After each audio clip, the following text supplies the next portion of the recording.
Sper să te aud din nou.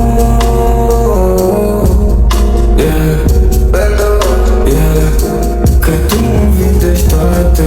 Fără tine n-am sens și sufletul meu zace. Doar tu îmi aduci pace. Ești scoasă din tablou.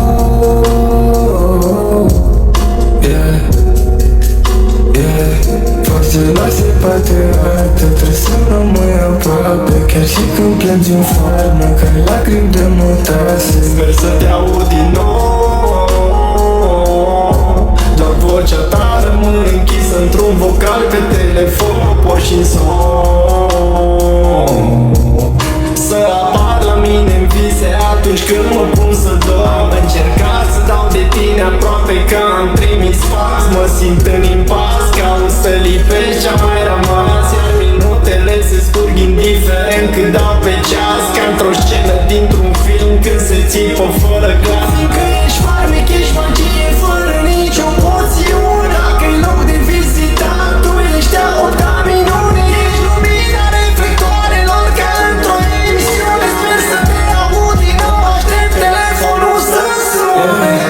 Sper să te aud din nou.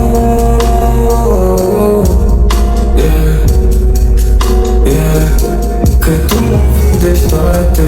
Fără tine n-am sens și sufletul meu zace. Doar tu îmi aduci pace. Ești scoasă din tablou.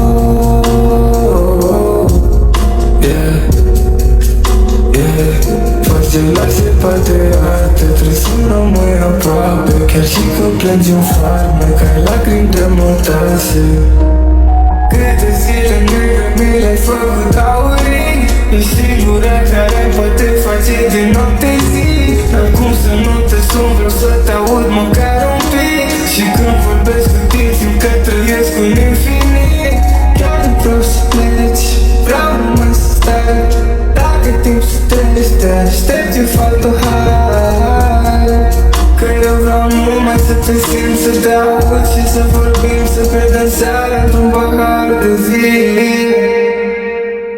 Sper să te aud din nou.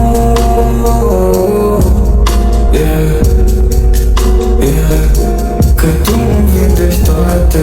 Fără tine n-am sens și sufletul meu zace. Doar tu îmi aduci pace. Ești scoasă din tablou.